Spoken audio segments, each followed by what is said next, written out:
जिनको तुमने अपना विचार मान रखा है, कभी ख्याल किया वो क्या है? मैं हिंदू, मुसलमान कि ब्राह्मण कि शूद्र, कि अच्छा कि बुरा, कि ऐसा कि वैसा, ये तुमने जो मान रखे हैं विचार, ये तुम्हारे हैं? ये सब उधार। मन तो एक चौराहा है जिस पे विचार के यात्री गुजरते रहते। तुम्हारा इसमें कुछ भी नहीं। मैं एक घर में मेहमान था, 2 बच्चे सीढ़ियों पर बैठ के बड़ा झगड़ा कर रहे थे। तो मैंने पूछा मामला क्या है? जब मारा पीट पर नौबत आ गई तो मैं उठा और बाहर गया। मैंने कहा रुको, बात क्या है? अभी तो भले चंगे बैठे खेल रहे थे। उन्होंने कहा कि इसने मेरी कार ले ली। मैंने कहा कहां की कार? तो उन्होंने कहा आप समझे नहीं, आपको खेल का पता ही नहीं। उनका खेल मुझे समझाओ। तो उन्होंने कहा बात यह है कि रास्ते से जो कारें गुजरती हैं, जो पहले देख ले वो उसकी। अभी एक काली कार गुजरी, वो मैंने पहले देखी और ये कहता है कि मेरी। इससे झगड़ा हो गया। अब सड़क से कारें गुजर रही हैं और 2 बच्चे लड़ रहे हैं कि किसकी, और बंटवारा कर रहे हैं। कारों वालों को पता ही नहीं कि यहां मुकदमे की नौबत आ गई, मारपीट की हालत हो जा रही। विचार भी ऐसे ही हैं, तुम्हारे मन के रास्ते से गुजरते हैं इसलिए तुम्हारे हैं, ऐसा मत मान लेना। तुम्हारा कौन सा विचार है? जैन घर में पैदा हो गए, मां बाप ने कहा तुम जैन हो, एक कार गुजरी, तुमने पकड़ी कि मेरी। मुसलमान घर में रख दिए गए होते तो मुसलमान हो जाते, हिंदू घर में रख दिए गए होते तो हिंदू हो जाते। संयोग की बात थी कि तुम रास्ते के किनारे खड़े थे और कार गुजरी। ये संयोग था कि तुम जैन घर में पैदा हुए कि हिंदू घर में पैदा हुए। ये संयोग मात्र है। इससे तुम न हिंदू होते हो न जैन होते हो, मगर हो गए। तुमने पकड़ ली बात। किसी ने समझा दिया ब्राह्मण हो, तिलक टीका लगा दिया, जनेऊ पहना दिया। कैसे कैसे बुद्धू बनाने के रास्ते, और सरलता से तुम बुद्धू बन गए। और तुमने मान लिया कि बस मैं ब्राह्मण हूं, और तुम शूद्र को हिकारत की नजर से देखने लगे और अपने पीछे तुमने अकड़ पाल ली। और फिर ऐसा ही तुमने गीता पढ़ी और कुरान पढ़ा और बाइबल पढ़ी और विचारों की श्रृंखला तुम्हारे भीतर चलने लगी, तैरने लगी। रास्ते पर ट्रैफिक बढ़ता चला गया और तुम सारे ट्रैफिक के मालिक हो गए। तुम्हारा इसमें क्या है? तुम्हारा इसमें कोई भी विचार नहीं। और फिर तुमने ये भी देखा विचार कितने जल्दी बदल जाते हैं। विचार बड़े अवसरवादी हैं, विचार बड़े राजनीतिज्ञ हैं। पार्टी बदलने में देर नहीं लगती, जब जैसा मौका हो।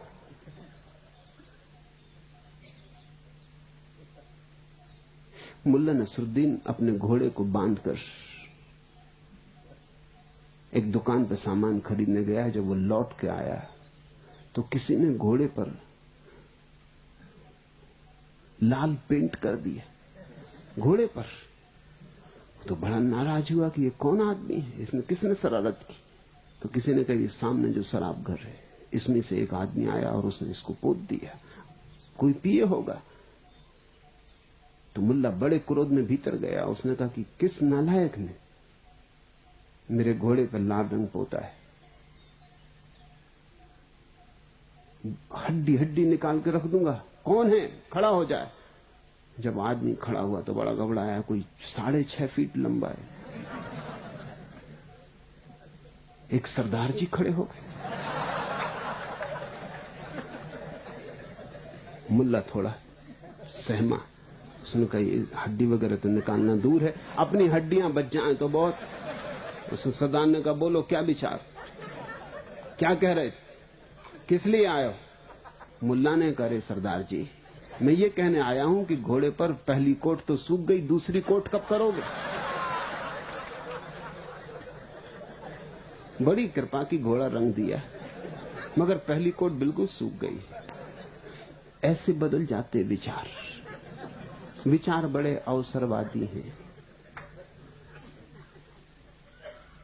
विचारों का बहुत भरोसा मत करना। मन राजनीतिज्ञ है, और जो मन में पड़ा रहा वो राजनीति में पड़ा रहता है। इसलिए मैं कहता हूं धार्मिक आदमी राजनीतिज्ञ नहीं हो सकता, क्योंकि धार्मिक होने का अर्थ है मन के पार गया, मन के पीछे जो चैतन्य है उसमें विराजमान हुआ। विचारों की इस भीड़ से हटो। लेकिन जब तक तुम पकड़े रहोगे कैसे हटोगे? विचारों की भीड़ ने ही तुम्हें बेईमान बनाया, पाखंडी बनाया, अवसरवादी बनाया है। मन रोग है, इससे अपने हाथ धो लो, बेमन हो जाओ। समाधि का इतना ही अर्थ है, ध्यान का इतना ही अर्थ है कि किसी तरह मन से तुम्हारा तादाद में छूट जाए। और तुम रोज देखते हो कि ये मन तुम्हें कैसे कैसे धोखे दिए जाता है, और इस मन के द्वारा तुम दूसरों को धोखे दे रहे हो, और ये मन तुमको धोखा दे रहा है। मैंने सुना है कि जंगल के जानवरों को आदमियों का एक दफे रोग लग गया। जंगल से दौड़ती जीपें और झंडे और चुनाव। जानवरों ने कहा हमको भी चुनाव करना चाहिए, लोकतंत्र हमें भी चाहिए। बड़ी अशांति फैल गई जंगल में। सिंह ने भी देखा कि अगर लोकतंत्र का साथ न दे तो उसका सिंहासन डमाडोल हो जाए। तो उसने कहा कि भाई हम तो पहले से लोकतंत्री, खत्म करो इमरजेंसी, चुनाव होगा। चुनाव होने लगा। अब बेचारे सिंह को घर घर द्वार द्वार हाथ जोड़ के खड़ा होना पड़े, गधों से बाप कहना पड़े। एक लोमड़ी उसके साथ चलती थी, सलाहकार जैसे दिल्ली में होते। उस लोमड़ी ने कहा एक बात बड़ी कठिन है, आप अभी अभी भेड़ों से मिलकर आए और आपने भेड़ों से कहा कि तुम्हारे हित के लिए ही खड़ा हुआ, तुम्हारा विकास हो, सदा से तुम्हारा शोषण किया गया है, प्यारी भेड़ों तुम्हारे लिए मैं खड़ा हुआ।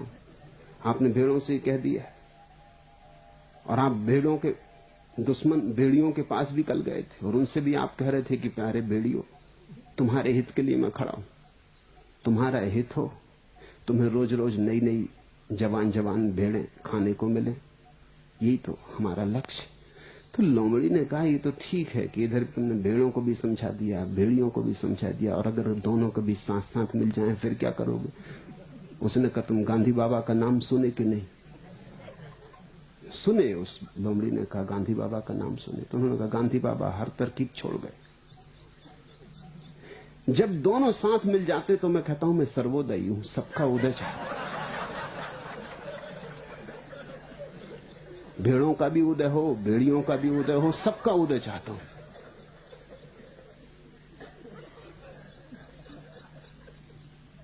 जब अकेले अकेले मिलता हूं तो उनका बता देता हूं, जब सबका मिला तो सर्वोदय की बात कर देता हूं। ये सर्वोदय शब्द भी सोचने जैसा है। पश्चिम में एक बहुत बड़ा विचारक हुआ जॉन रस्किन, उसने एक किताब लिखी है अनटू दिस लास्ट। अफ्रीका में महात्मा गांधी को किसी ने वो किताब भेंट की, उस किताब से वो बहुत प्रभावित हुए। उसका उन्होंने गुजराती में अनुवाद किया। तो किताब को क्या नाम दें? किताब का ठीक ठीक नाम अगर अनुवाद करना हो तो होगा अंत्योदय। उन्होंने नाम दिया सर्वोदय। अनटू दिस लास्ट, ये जो आखिरी आदमी है इसका विकास हो। तो अंत्योदय अगर मैं अनुवाद करूं तो अंत्योदय करूंगा, सर्वोदय तो नहीं कर सकता, ये तो बेईमानी का शब्द है। और अनटू दिस लास्ट का मतलब होता भी नहीं सर्वोदय, क्योंकि जो आगे खड़े हैं और जो पीछे खड़े हैं, अगर सबका उदय होता रहे साथ साथ तो जो आगे हैं वो आगे रहेंगे, जो पीछे हैं वो पीछे रहेंगे, फासला बराबर उतना का उतना रहेगा। जो आगे खड़ा है उसे थोड़ा रोकना पड़ेगा ताकि पीछे वाला आगे बढ़े और साथ हो जाए। अंत्योदय ठीक अनुवाद होगा। लेकिन गांधी जी ने सर्वोदय शब्द चुना उसके लिए, क्योंकि गांधी जी को लगा होगा कि अगर अंत्योदय की बात करो, भेड़ों की तो बात होगी लेकिन भेड़ियों का क्या? फिर बिरला और जमनालाल बजाज और इनका क्या? सर्वोदय बात ज्यादा राजनीतिक लगती है।